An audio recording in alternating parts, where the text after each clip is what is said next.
start, any organizational questions? Yes? Are the milestone meetings next week or are they the week after? Since the milestone is due on Friday. The milestone meetings are in the week after the milestones. Yeah. And so you should hear, I hope that some of you already gotten feedback on the proposals from the TAs. You should hear, like the rest of you should hear by, let's say, Monday, Tuesday as the latest, but probably earlier. Okay, anything else? Great, so let's talk about graphs today. Who's taken like a class from, like say, an algorithms class where you talked about graphs? So most people, who doesn't know how Dijkstra's algorithm works? Everybody knows? 2 people, 3 people don't know? Okay, so I'll be talking about graphs a little bit as an introduction. So for some of you this will be redundant information, but then I'll talk about graph visualization.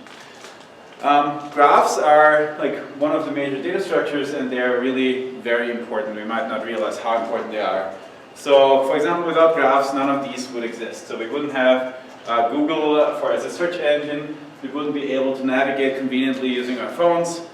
We wouldn't have Facebook. Facebook is kind of the most prominent social network out there, but of course by far not the only one. We wouldn't have integrated circuits. We wouldn't have computers in the first place.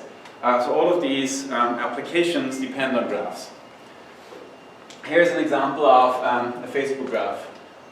So like this essentially shows you all of the friendships in some aggregated way across all of the world of Facebook. What is noticeable about this graph? Something stand out to any of you? Lots of users in US and Europe. Yep. Brazil. Brazil is kind of missing, yes.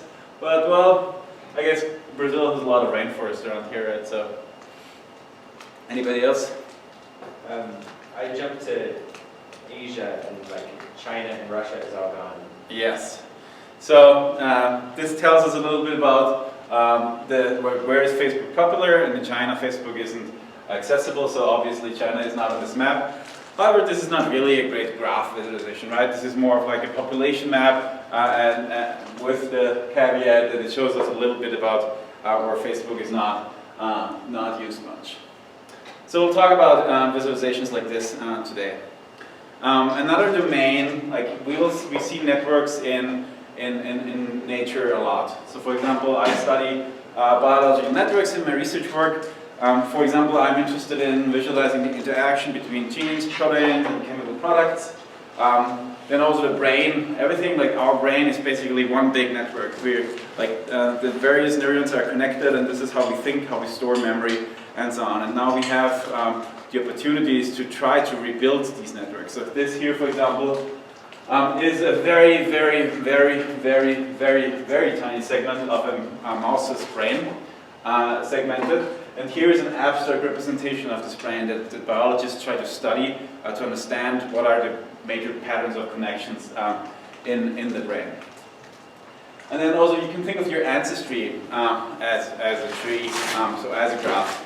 For example, how are you related to your parents, to your siblings, to your cousins, spouses, grandparents, and so on. So all of this is a network, and ancestry is an important part if you want to do, for example, research into genetic diseases. And similar to that, phylogeny, the evolutionary relationship of life, like how are we related to whatever other mammals, how are we related to plants, to bacteria, and so on. So this is captured in these phylogenies. And of course, this is a very, very simplified version of the phylogeny. I'll actually show you a video about like a pretty sophisticated phylogeny explorer, but still, this tree is vast, so we're still far from understanding the whole tree. Here's an example of a biological network, like a metabolic network. This is a photo of a poster that you could actually put on a wall in your office and then go to, and then inspect, okay, how do these reactions in here happen? And so you can just get an idea of how complex the system is. And so obviously we need pretty good graph visualization systems to be able to understand these. So I wanted to motivate this the rest of this lecture by taking a look at this TED Talk which talks about social networks and their importance.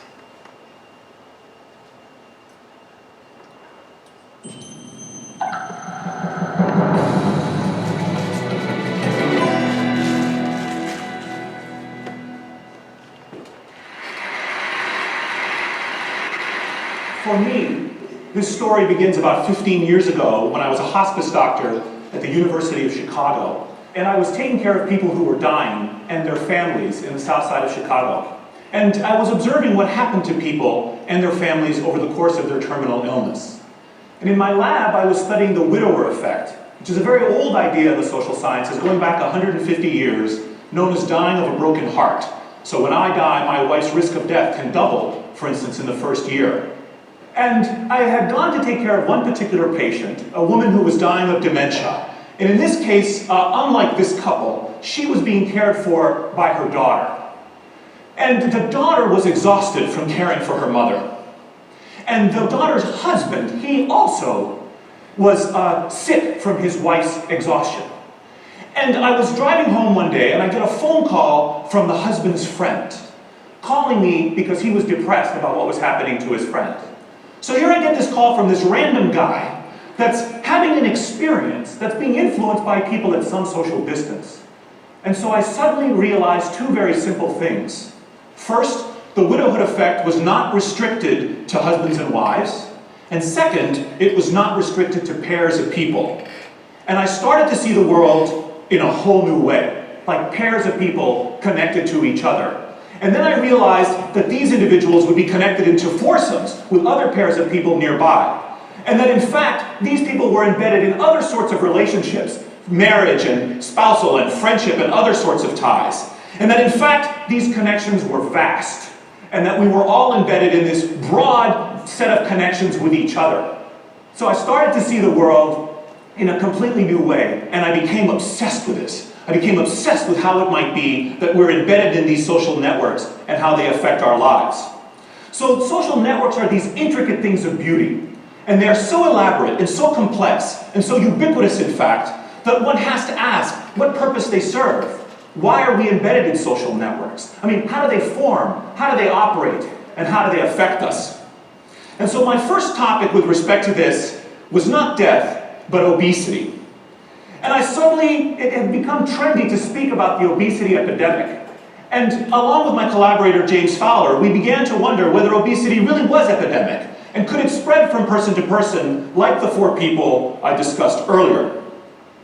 So this is a slide of some of our initial results. It's 2,200 people in the year 2000. Every dot is a person. We make the dot size proportional to people's body size. So bigger dots are bigger people. And in addition, if your body size, if your BMI, your body mass index is above 30, if you're clinically obese, we also color the dots yellow. So if you look at this image right away, you might be able to see that there are clusters of obese and non-obese people in the image. But the visual complexity is still very high. It's not obvious exactly what's going on. In addition, some questions are immediately raised. How much clustering is there? Is there more clustering than would be due to chance alone? How big are the clusters? How far do they reach? And most importantly, what causes the clusters? So we did some mathematics to study the size of these clusters. This here shows on the y-axis the increase in the probability that a person is obese given that a social contact of theirs is obese. And on the x-axis, the degrees of separation between the two people. And on the far left, you see the purple line. It says that if your friends are obese, your risk of obesity is 45% higher. And the next bar over, the orange line, says if your friends' friends are obese, your risk of obesity is 25% higher. And then the next line over says if your friends, someone you probably don't even know is obese, your risk of obesity is 10% higher. And it's only when you get to your friends that there's no longer a relationship between that person's body size and your own body size.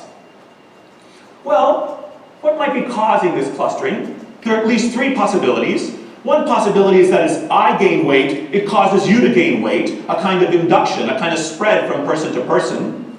Another possibility, very obvious, is homophily, or birds of a feather flock together. Here, I form my tie to you because you and I share a similar body size. And the last possibility is what is known as confounding, because it confounds our ability to figure out what's going on. And here the idea is not that my weight gain is causing your weight gain, nor that I preferentially form a tie with you because you and I share the same body size, but rather that we share a common exposure to something like a health club that makes us both lose weight at the same time. And when we studied these data, we found evidence for all of these things, including for induction. And we found that if your friend becomes obese, it increases your risk of obesity by about 57% in the same given time period. And there can be many mechanisms for this effect. One possibility is that your friends say to you something like, okay, so like, if you're interested, I recommend that you watch this to the end, but I think the point about the social networks has been made.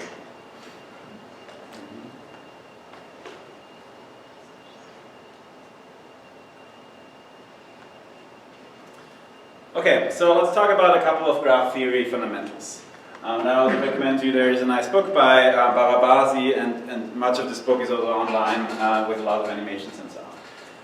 So graph theory is unique as a field of science that we actually can pinpoint to when it originated. So there is this Königsberger bridge problem, which Euler studied, and so the question here was there was like a social phenomenon, or like a discussion in social circles at this time, whether you can find a way through the city of Königsberg, which had this nice island here in the center, where you would cross each of the bridges, but only exactly once.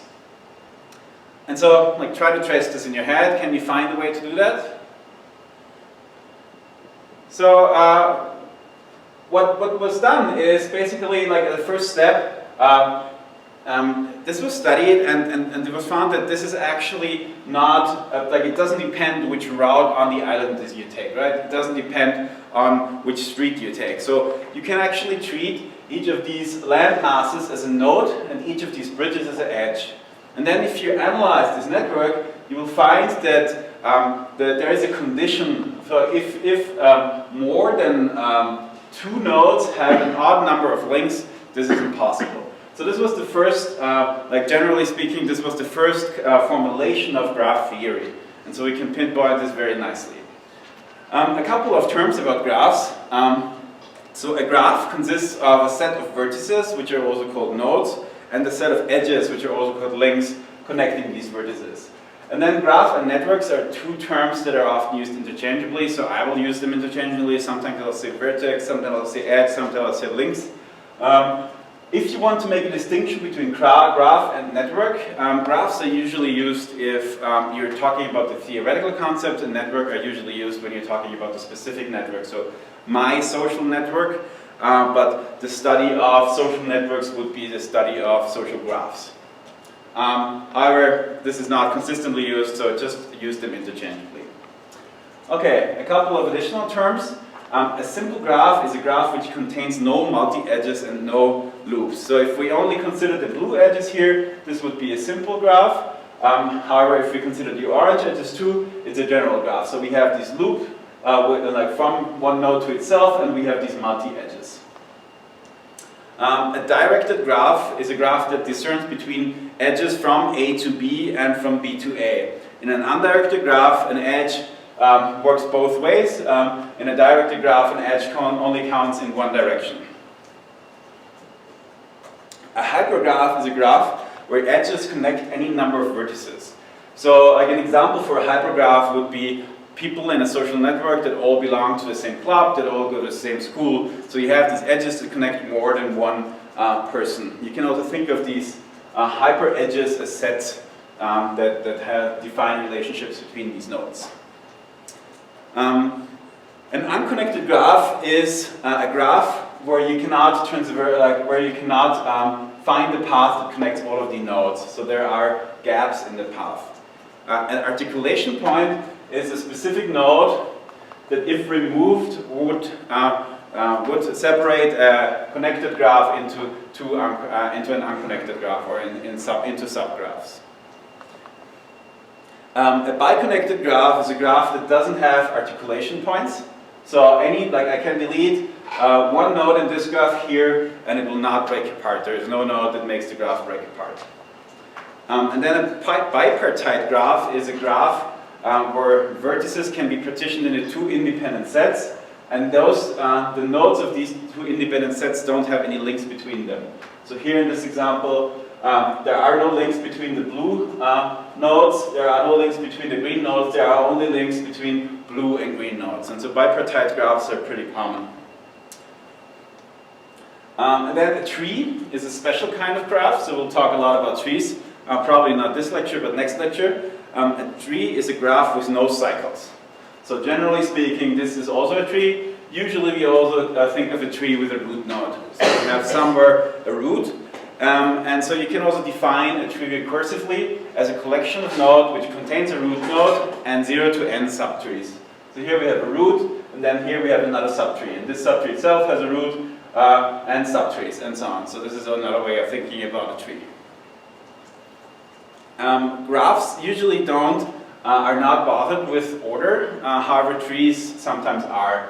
So you can have ordered trees where this, like just from a topological perspective, this would be identical, but those two trees have a difference here that in this case E is on the left and here E is in the middle. So these two trees, if you consider them to be ordered trees, are not the same. So like you consider the order of leaves from a node. And so there is a lot of different graph classes. There's more than 1,000 named graph classes, and there is a book, for example, if you're interested in this kind of thing, you can take a look at this and review all of these various named graph classes. So let's talk a little bit about properties of graphs, because we also want to be able to think of graphs in summaries. So one important property of a graph is its average degree, or specifically of a node is the node degree. So the degree is the number of links that connect to a specific node. And if you have a directed graph, then you have a separate in degree and a separate out degree. So how many nodes come in, how many nodes come out. We can calculate the average degree pretty simply, as you can see here. What is usually very interesting is to visualize the degree distribution of a network. So it turns out that a lot of networks have what's called the scale-free property. So they have nodes that are central hubs that are highly connected and have a high degree, and then they have a lot of nodes that are not highly connected. So here is just two examples for degree histograms. So in this simple graph here, we can see that there's two nodes, or half of the nodes have a degree of 2, a quarter of the nodes, one node has a degree of 1, and one of these nodes has a degree of 3. And so in this circle here, all of the nodes have the same degree of 2. Here's a practical example for a protein interaction network, and this is kind of one of those examples where we have this extremely centralized degree distribution. So it's a little hard to see here, but this is a linear scale of the degree distribution.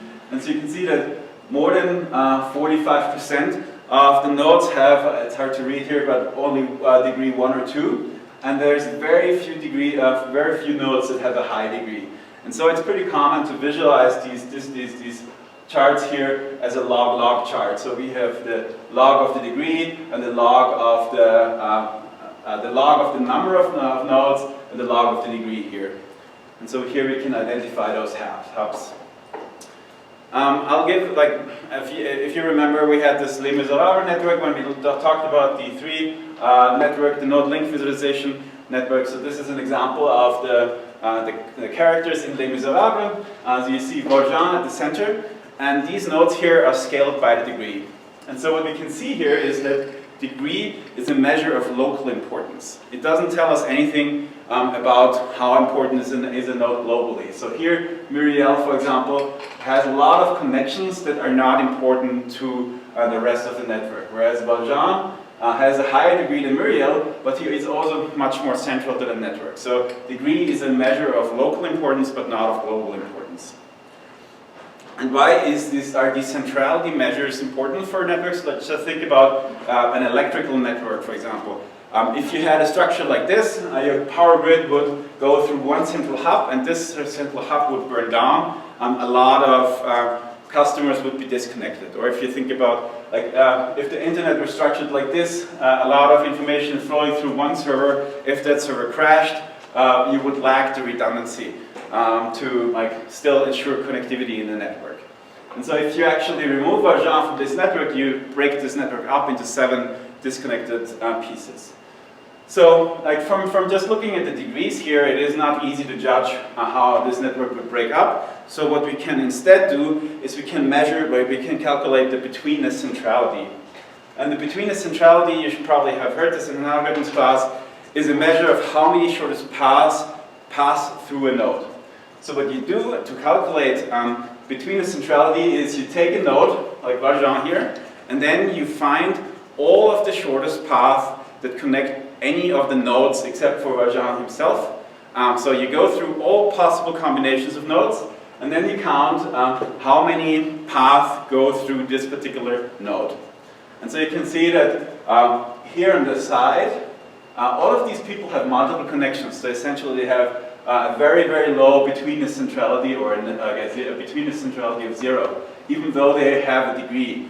Whereas Valjean here has a very high betweenness centrality. So this betweenness centrality is an important measure of showing us how connected a network is. And so if you wanted to plot the histograms of the degrees versus the histogram of betweenness centralities for this network, you can see that degrees are, like, even as we have this like immediate drop off here and this one outlier, it's even stronger for betweenness centrality. So you can see that there's only a few very critical nodes in your network. Yes? So the betweenness centrality is always defined by one specific vertex of interest? The betweenness centrality is defined for a node, yes. Okay. So every like, node has a betweenness centrality. So for that specific person, for example, we're looking at every node and every possible path from that node to another Not node. from that node, but through that node. Through that node, right? Yes. So what you really do is you take every node in the network and try to find the shortest path to every other node, and then you count how often it goes through the node of interest in the middle.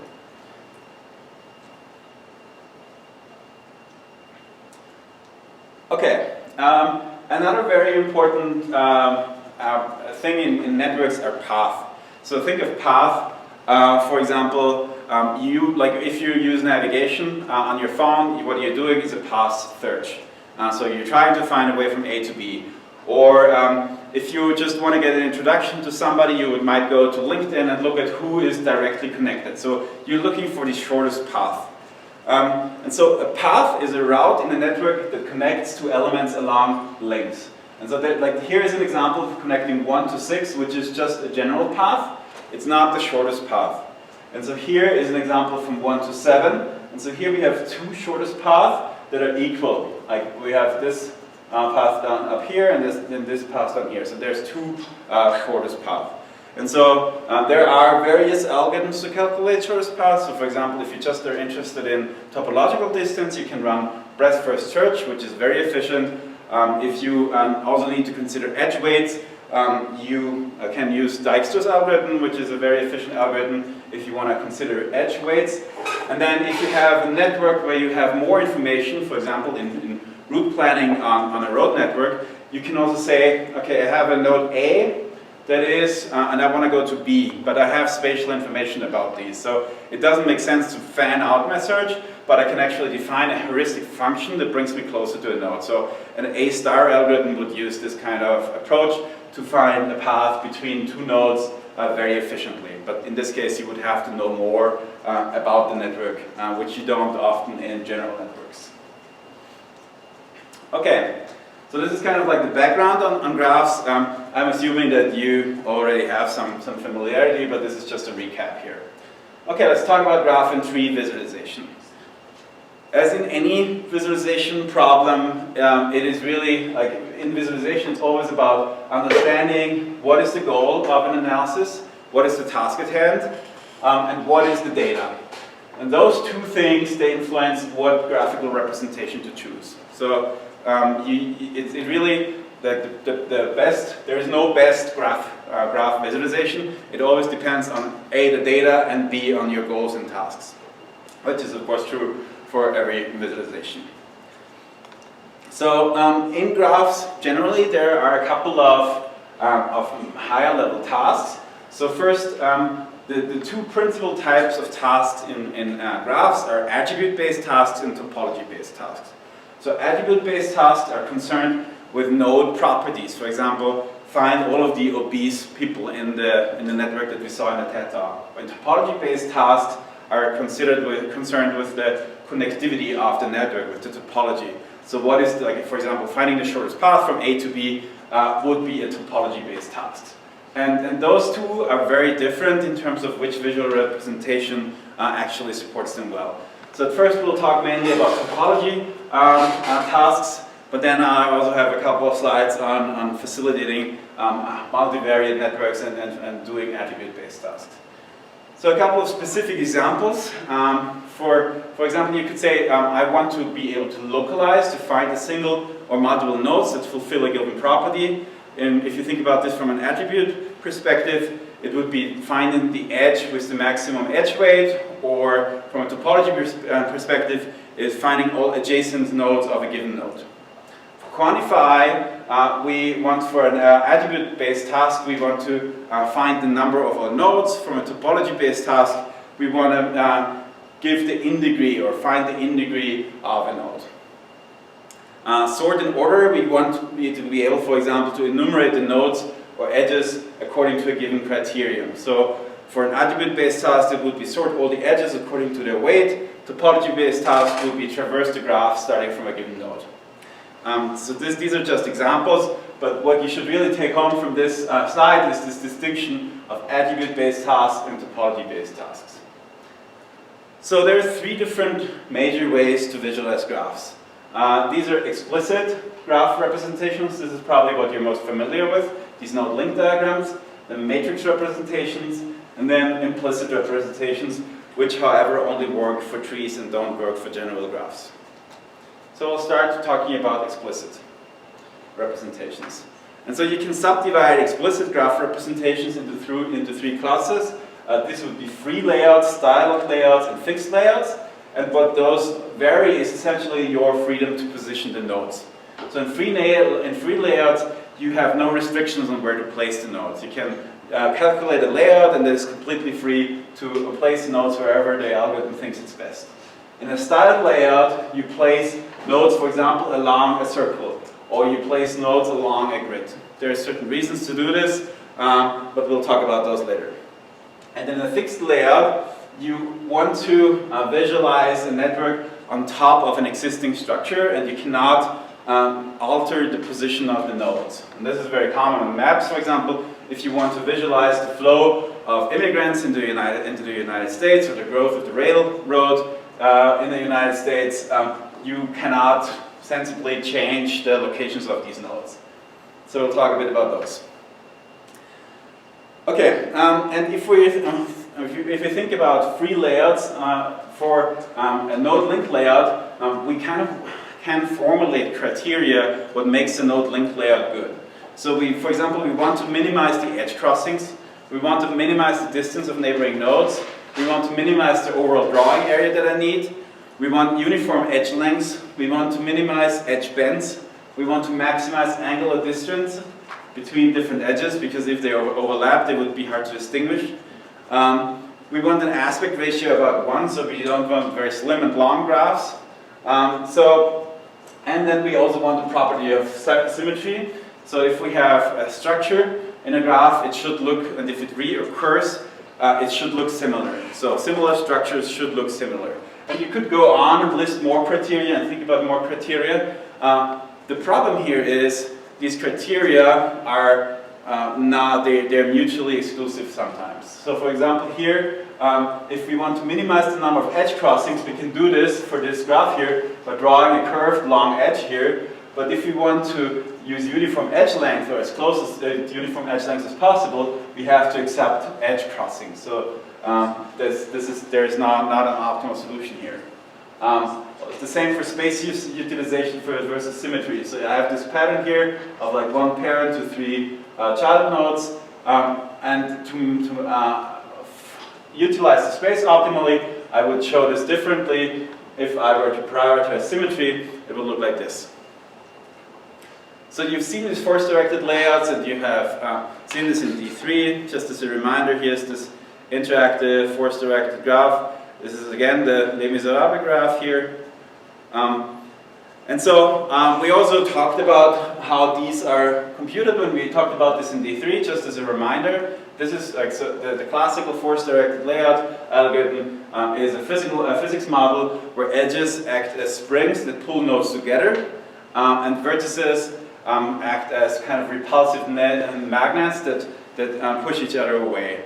And also D3 has a minimum edge length usually defined, and that's also a good, so that, for example, these nodes would cluster into one single node for, if we didn't do that properly.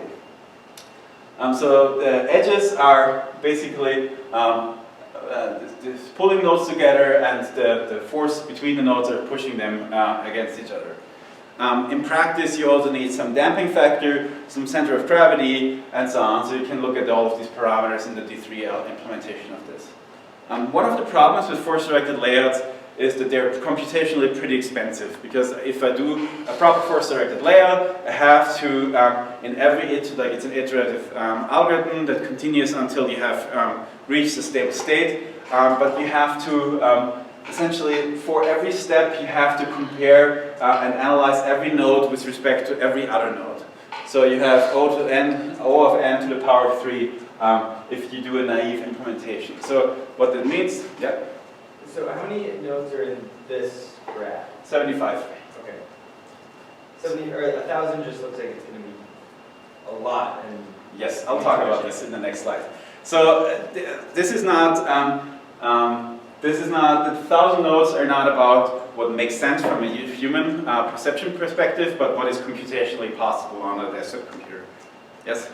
So if you're calculating for every node in relation to every other node, wouldn't that be quadratic instead of cubic? Yes, but you do it many times. So it's an iterative algorithm, right? You keep refining it. So if we talk about the perceptual problems, we can do these layouts, of course, with enough computation power. But this network here is what we call in graph visualization a giant hairball. So it doesn't tell us anything, but that it's a big network. We don't see much structure here. We see a little bit that there is like a couple of central nodes.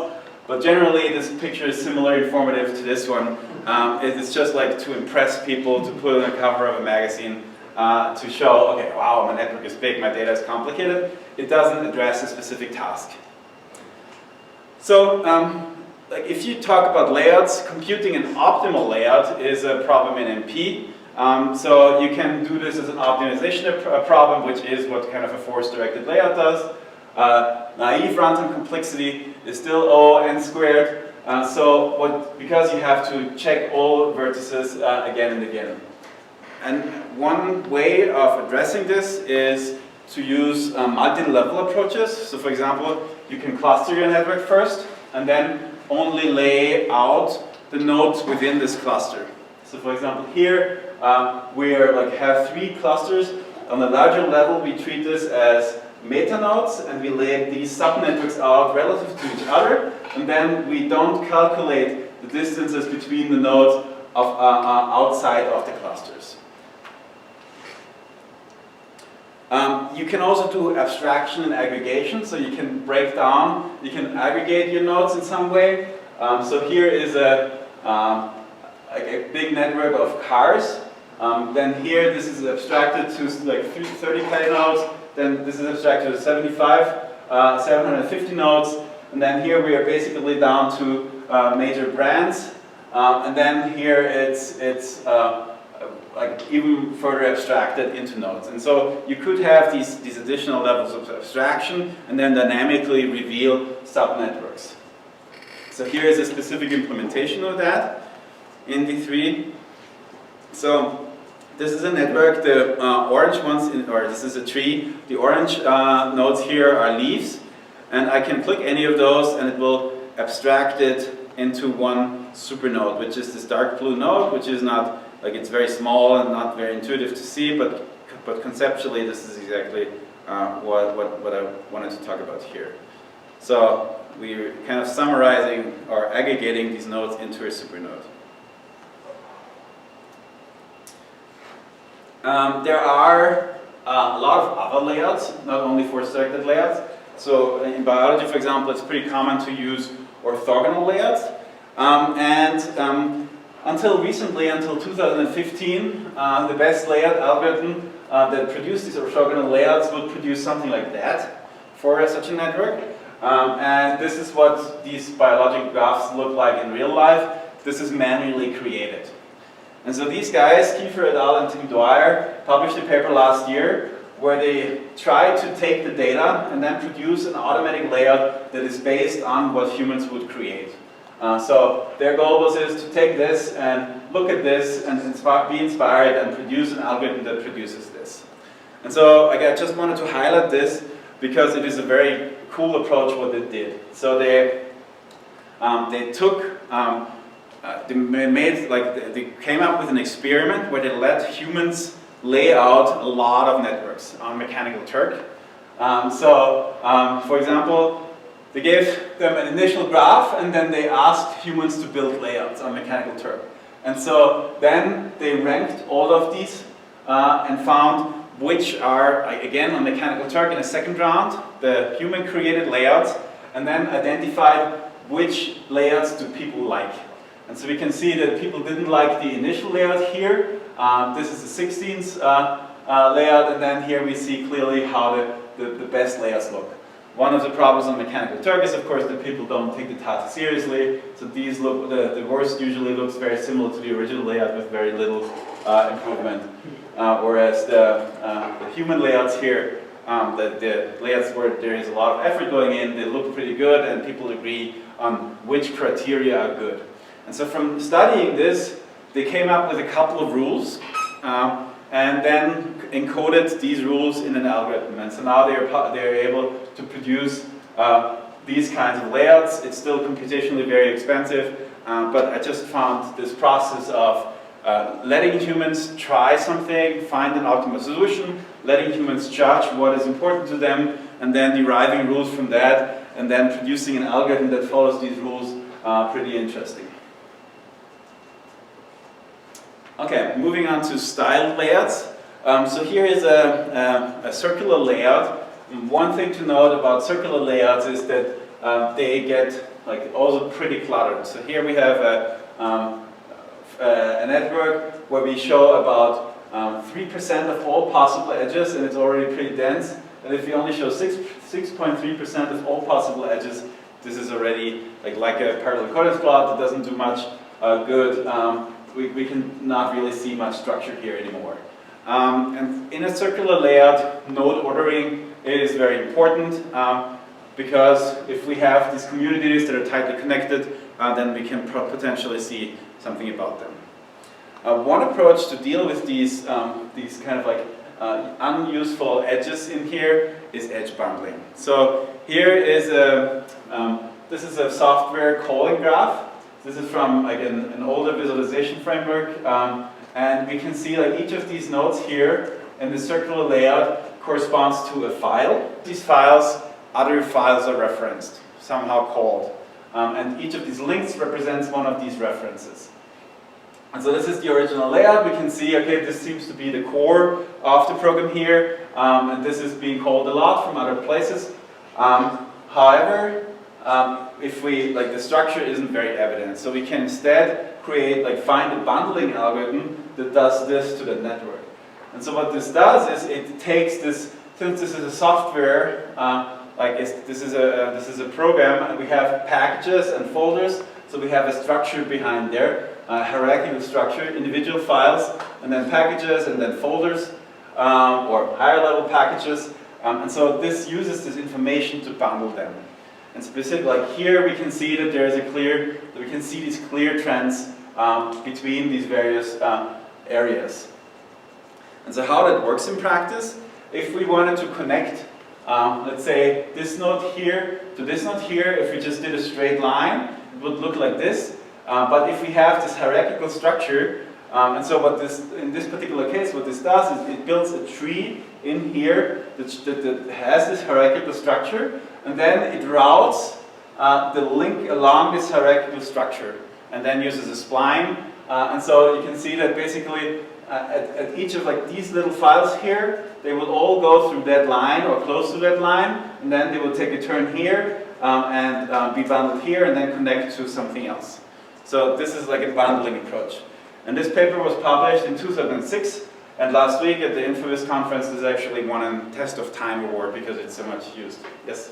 So when you're saying the hierarchical nodes that it's going towards, those are just virtual nodes, they're not actually, they're sort of layout. So yes, exactly. Okay. So what this is this they actually like conceptually. Let's say I have this, then I have some hierarchical structure here, and so this is not actually drawn, but we have a backbone that is like that. Okay, and so this is just like. They're not drawn, but then if I have a connection from here to here, say, then it would go like this.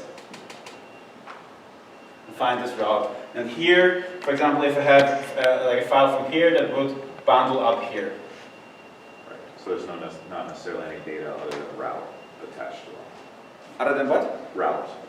No, well, the hierarchical structure here is meaningful, but it's not directly displayed. And the hierarchical route is just based on a mass effect democratic thing? Well, no, in this particular case, it is actually the data, like in the data structure. So this original paper only worked for actual underlying hierarchies.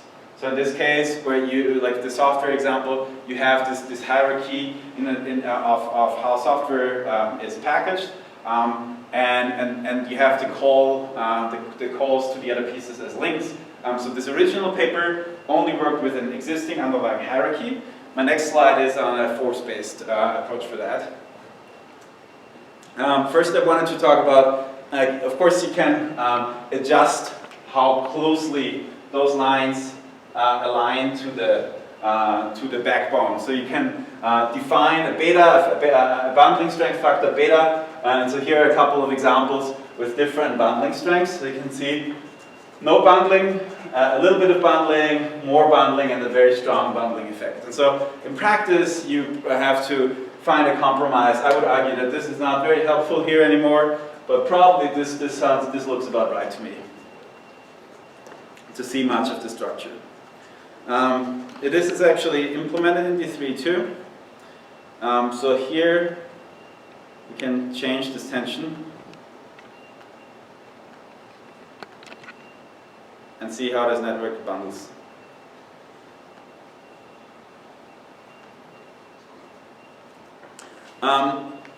There is in fixed layouts, for example, or if you don't have this hierarchy here, you kind of have to use a force-directed bundling. So here, like there are algorithms out there, and there are many now, where you consider the edge segments themselves as attracting each other. And so then you get like this bundling effect in a force-directed edge bundling layout, which is again very computationally expensive. And this is mainly used in examples of fixed layouts, because if you are able to position the nodes freely, the bundling isn't that important. Both of the bundling approaches are actually mainly used in styled or fixed layouts and not so much in free layouts. So here's an example of an unbundled graph of probably airline flights, and here is an example of a bundled graph. And so I personally am a little bit skeptical about the utility of these bundlings, but they're pretty popular. I definitely buy them for the styled layouts. I'm not so sure about the fixed network visualization, but then again, fixed layouts are hard to parse in the first place. Quick question. Sure. So in that image that you're showing, if you have like node A going to B and B going to C, after you bundle them, there's no way of actually saying if A is going to B or A is going to C. Yeah, unless you have an interactive system. So the bundling works for seeing global structure, but it doesn't make it easy to trace individual items. That's easier if it's not bundled. But then again, if it's very cluttered here, for example, here it's also hard to say where are the connections, right? For tree visualization, like I'm not going to say too much about explicit tree visualization.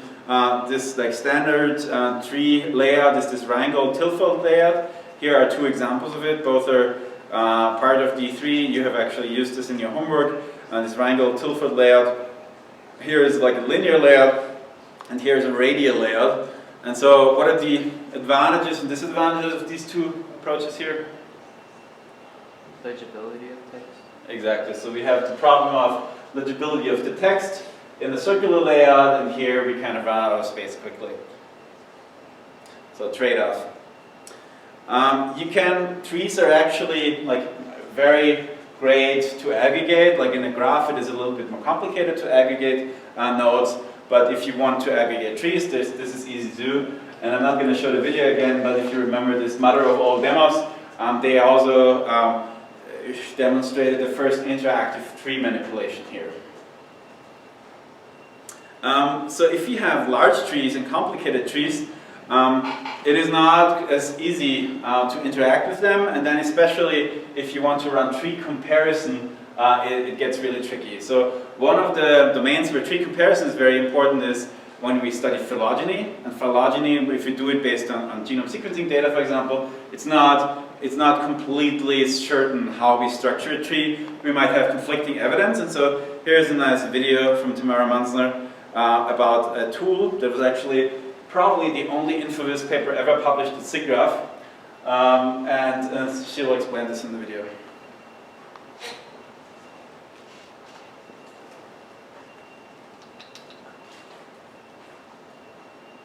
Biologists are often faced with the task of comparing many similar phylogenies, that is, trees that describe evolutionary relationships between species or genes.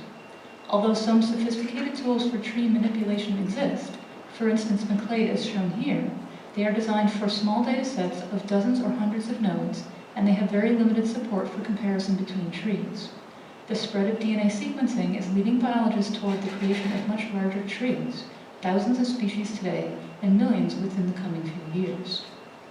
We present Tree Juxtaposer, a new tree visualization tool supporting scalable comparison and navigation of phylogenetic trees of over 300,000 nodes.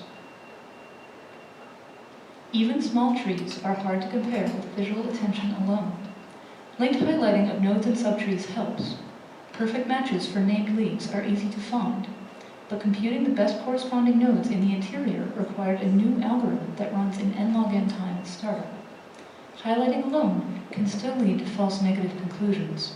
We see two leaves highlighted in exactly the same spot on both sides, but their structural relationship to the rest of the tree differs.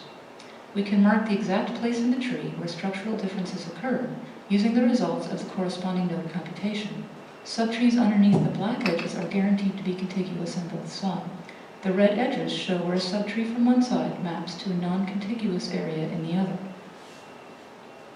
Mouse over highlighting also allows us to check this property on the fly. Biologists call continuous subtrees a clade, and determining whether a clade in one tree is also a clade in the other is a recurring core question. When comparing these larger trees of 4,000 nodes, automatic detection and marking of structural difference is even more critical. Our new navigation technique, where growing one area leads to shrinking of all other places that don't share the rectangle's horizontal or vertical strip, is a new global focus plus context approach called accordion tree. We can manipulate areas that exactly encompass a subtree for structured distortion, or freely drag out a rectangle in space that defines an area that we resize. So what I particularly like about this work is this really nice combination of algorithmic comparison and then highlighting and the visuals here.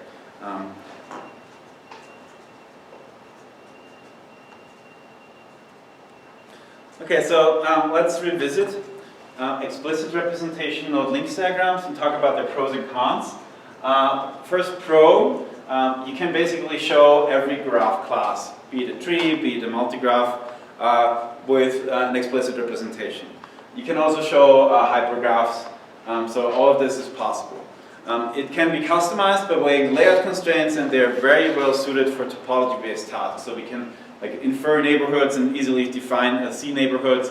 We can trace passes and so on. So all of this is easy. The negative aspect of it, that it's computational, pretty heavy to find good graph layouts, and even heuristics are slow or complex. And most importantly, from a human-computer interface perspective, it tends to clutter a lot. So you get edge clutter, you get these giant hair walls. So next I would like to do a graph-related design critique on Connected China, which is a project that, like a visualization firm run by Ben Fry in Boston, developed for Reuters. Is Ben Fry the guy that made processing? Yes.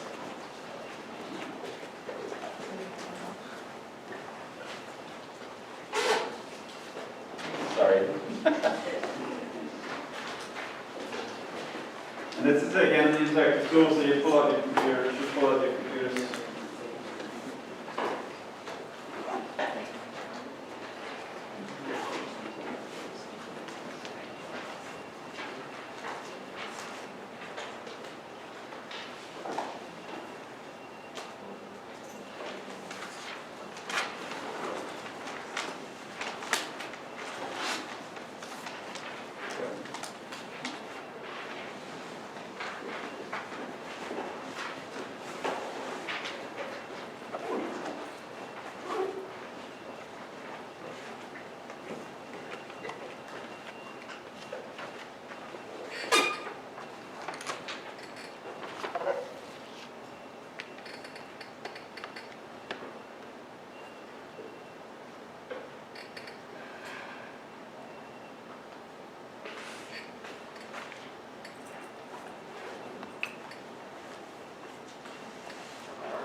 Okay, so what do we see? Like, what is the data here?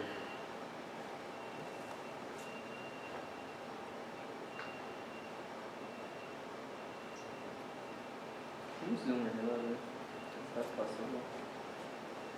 Let me see, it might be. Yeah. So what's the data we have here?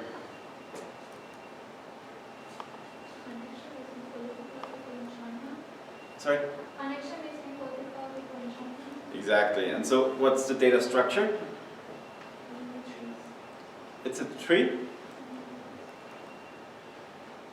So it's probably in the back end, it's probably a graph, right? So there is a connection between all of these various things according to the various facets. So we have the graph of these connections, but then we have, like, there's more data in here. It's also sorted by their relevance and power.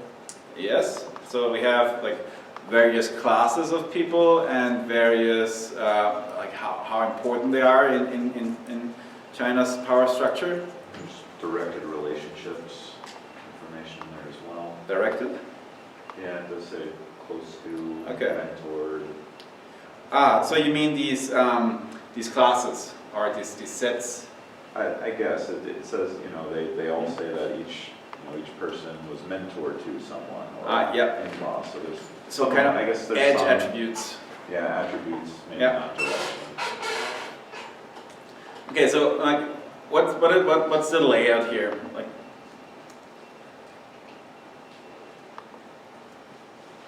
Is it radio? it is a radial layout, yeah, but more fundamentally, the data structure behind this is a graph. Dialed graph. Style graph, yes, it's definitely a style graph. Undirected graph?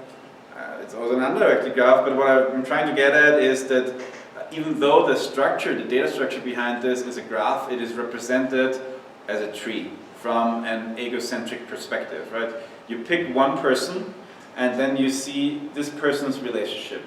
So if I like change this to Yang Zemin, you can see that like now I have a different structure of the node.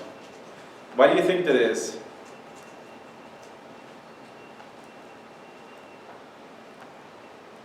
And like you said, it's egocentric and perspective based. Yeah, and why do you think they chose to do this and not just show us a node link diagram of all of the power structure in China? Too complex. Yeah, exactly. So this is their way of dealing with the complexity of the network. So it's instead of showing us all of the data, it asks you to interact and query to actually see the relationships between like one node of interest and then other nodes in addition to that. So what is the like first circle here and what's the second circle? First degree and second degree. Yes, so these are the separations by degree. So like the focus person has a direct relationship to any of these nodes here and has an indirect relationship to any of those nodes here. And I would assume that like, on a distance of 2, these relationships are very, there is a lot of them. And so what's probably done here? They're also sorted by importance. Exactly. So it shows us what are the second degree relationship to very powerful people. We're not super interested in the second degree relationship to people that don't have a lot of influence in their overall network. Did anybody play with this comparison feature? What is shown in this comparison feature here?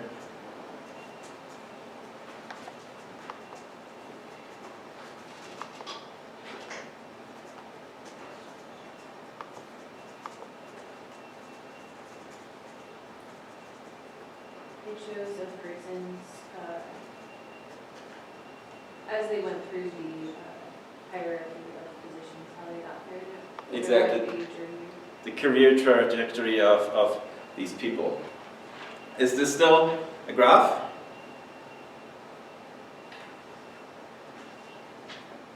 You could represent it with a graph. What's it? You could represent it with a graph, right? Yeah. Like each rank could be a node with an associated... You can, but is it here? In terms of visual representation, no, I would say no. Yeah, I would agree with that. So like you could represent it as a graph, but then I think what's more interesting here is to see this temporal aspect of it.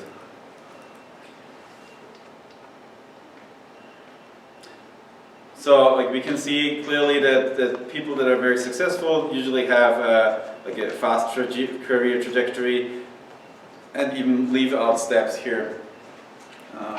And in this case, he never has been a deputy. So What do you think about this visualization in general?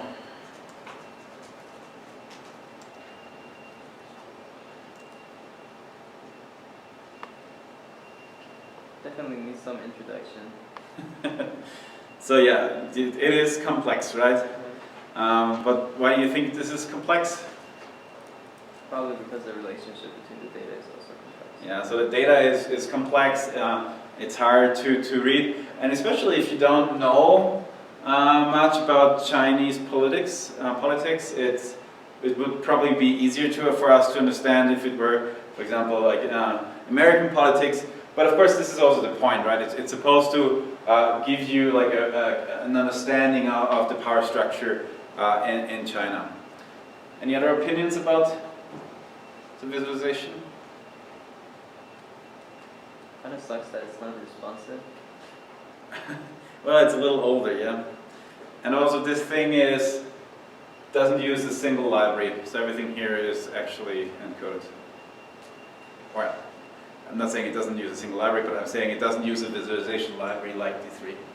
So this is all done directly. Is it P5? What's that? Is it P5 JS? I think they just really used the DOM Well, or jQuery or whatever. Any other opinions about this visualization? Who likes it? Yeah, you want to say anything about that? Well, I feel like I really like it because, and it of course represents like the complex data. The only thing that I didn't like it was using like circles and the dollar K. I had to like keep looking into like the meaning of the different traits that they are using. Yeah, do you mean the glyphs that are used for the nodes? Yeah. Yeah. I think in this scenario they could afford to have the name of people next to each node. Maybe that would make it easier to navigate. Algorithm that determines how big the node is.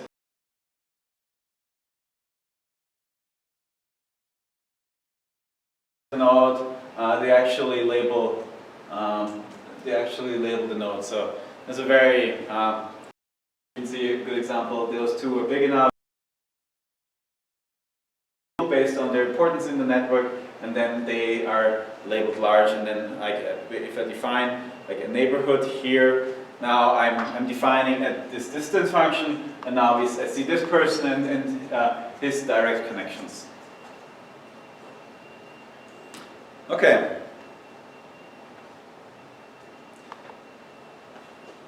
So this project was on the Reuters website for.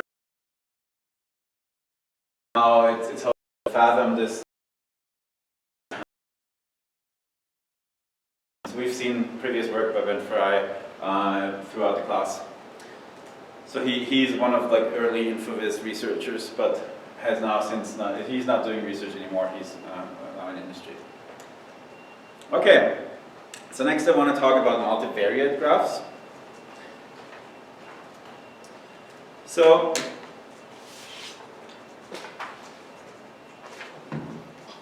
if you think about networks and attributes about the nodes and the edges, it's actually that attributes can influence topology quite a bit.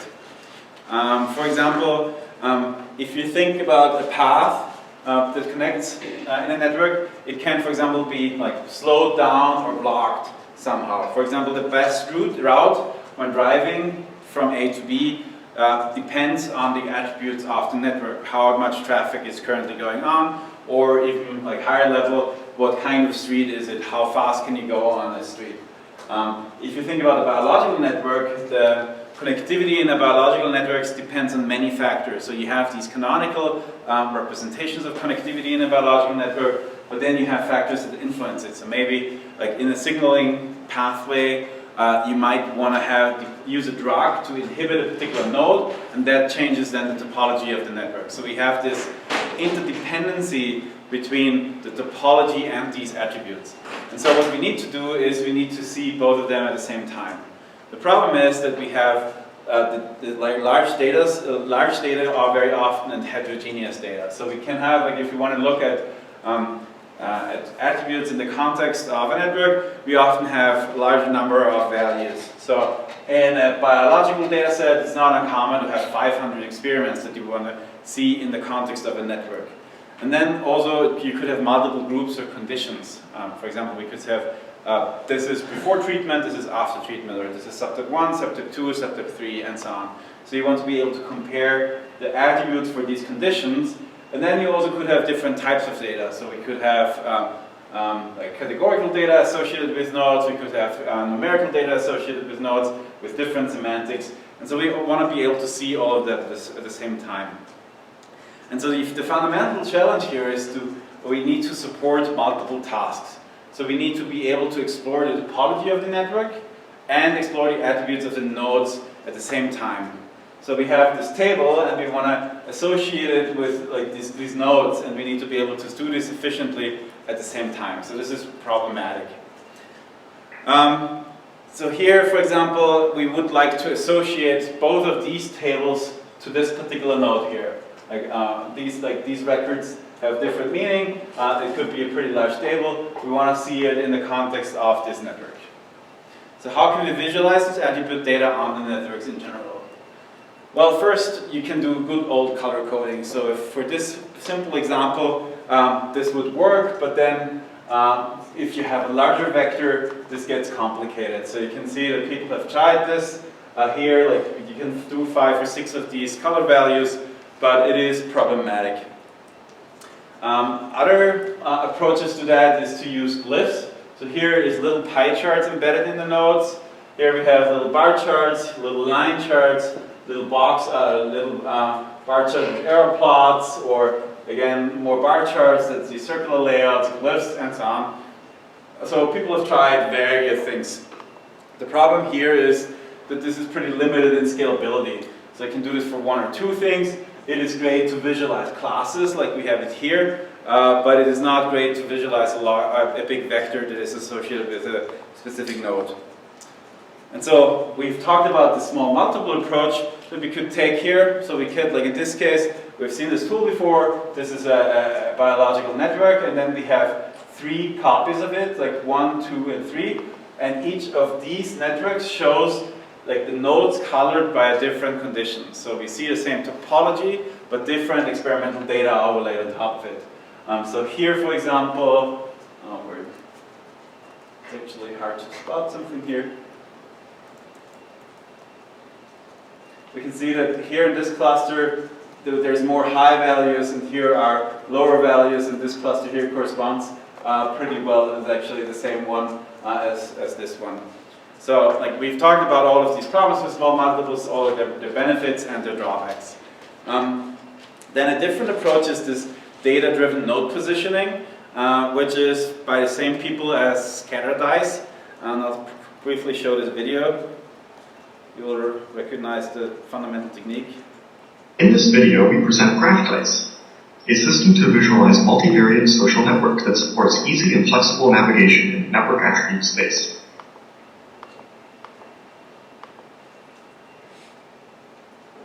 In the main visualization window, an overview matrix presents all possible attribute combination plots as graphs. The user can focus on a subset of nodes by creating graphic queries of different colors. She makes a lasso selection to create and refine selections through usual Boolean operations, as in Photoshop.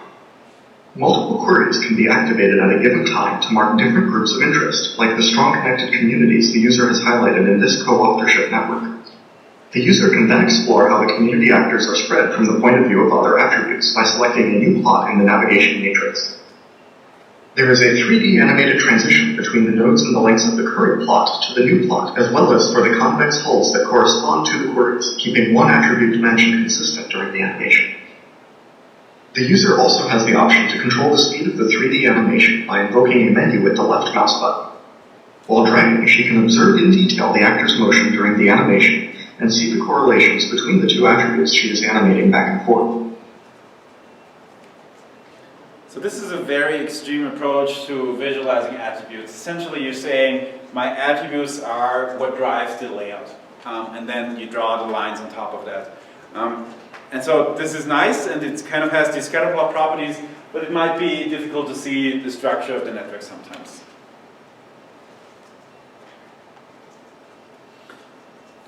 So this is a piece of my own work where we tried to do something with coordinate with multiple views and interaction.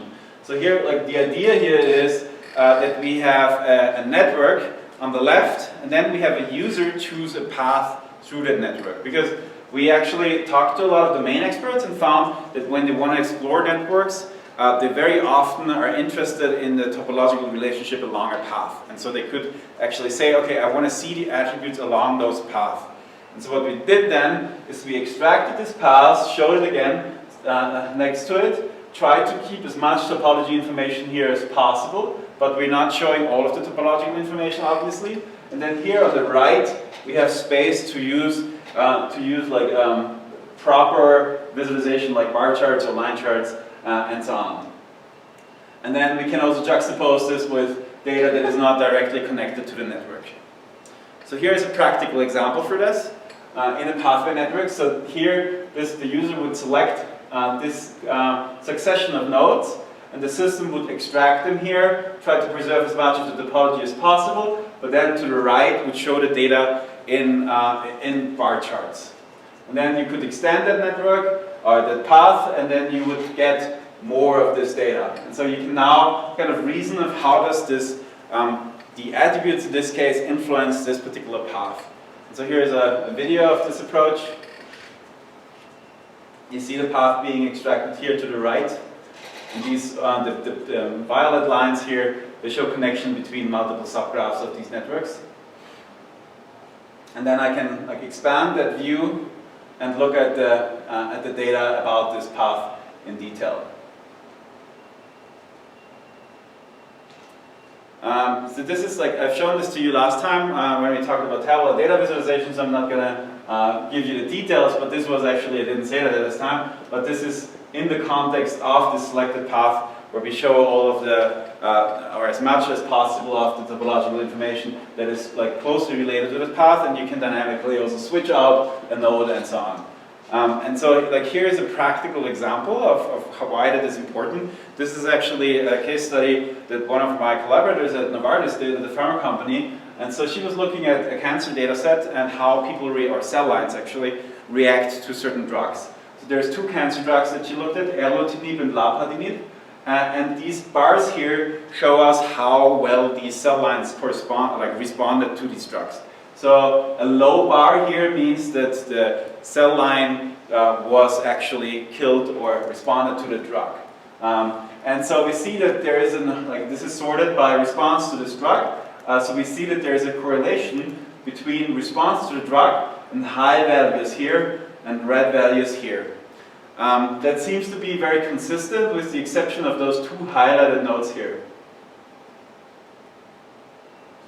So if you look at these two highlighted nodes, they don't respond at all, but they have high values. So something is wrong here. If you just look at this, it seems like, oh, these look like outliers. But actually, if you trace down the path, you can see that those two particular cell lines have some additional mutation in this particular gene down the path. So this is a classical example of an interaction of the attributes and the topology. Because these genes are not active in the first place, downstream of the event up here, the drug doesn't respond even if I have a particular characteristic of this gene here. So this is like a good example of this interaction between the topology of a network and the attributes in the data set. Let me see how we're doing on time. Okay, and this is another piece of my own work. Here we try, similar to what Ben Fry did, by letting users focus on a part of the network. We're doing something similar here, but instead of picking one node and showing all of its relationship, we restrict this even further to show you only path about a network. So the questions that we try to answer, for example, are path tasks like how are two suspects in an intelligence data set connected, or how are two genes connected, how do they interact, or how are two authors in a co-author citation network connected. And so all of these are basically the same fundamental question. And so we're trying to do this in this tool. So this is about visual analysis of parts, path in large and multivariate graphs. And the reason why I do this query-based approach is because the networks that we're looking at here have tens of thousands or hundreds of thousands of nodes. So we need to have some kind of approach of querying and cannot simply show everything at the same time. So what we do is we query for path, we select, for example, 2 nodes and then look only at those paths. So we trim all of the rest of the network away, and then we linearize them, but we keep, well, on the one hand, we keep the node link diagram, on the other hand, we also linearize them into these paths. And now we have, of course, duplicates. Those nodes here are duplicated. But then we can rank these paths individually. And again, by using this linearized structure, we can visualize a lot of these attributes about the path here in detail. And then we can derive a score from that, and then rank these paths based on a score. And the score can be something like the distance, of course, but it can also be something more complex, so you can define your own scoring functions. So in this case, the score warrants that we update the ranking here. So this path would be the most important one, and this other one would be the second most important one. So here's how that works in the system. You put in a name, and then query for connections between those 2 people. This is a co-auth network. Notice the delay. This is because this is a k-shortest path algorithm, where we do very efficient breadth-first search, but still it takes a while to compute all of the shortest path. The system, however, gives you back something as soon as possible. And we can actually get away with using a breadth-first search here instead of a Dijkstra, which would be much more complicated, because we can consider weights in a second step in the ranking step. Yeah, and so you see the list of paths on the left here, and then an overview of the topology on the right here. And so the paths have the advantage that we can see all of these attributes about them, but then this node link diagram here tells us more about the topology. So for example, it's not easy to spot that this person here is has a high betweenness centrality or a high degree in this network just in the path visualization. A little bit more details about this path representation. Here we show numerical data about all of these people, but we also show set relationships, hyperedges, basically, which are the journal articles. And so you can see as an aggregate of that, but you can actually also drill down to see each individual paper that these people co-authored. And we can also show this with more complicated data. This is a biological example where we have a path, and then which network classes, pathways they occur in, and then a lot of experimental data about each of these individual cell lines. Okay, so before going into matrix visualization, I would just say we call it a day, and I'll see you guys back here on Tuesday.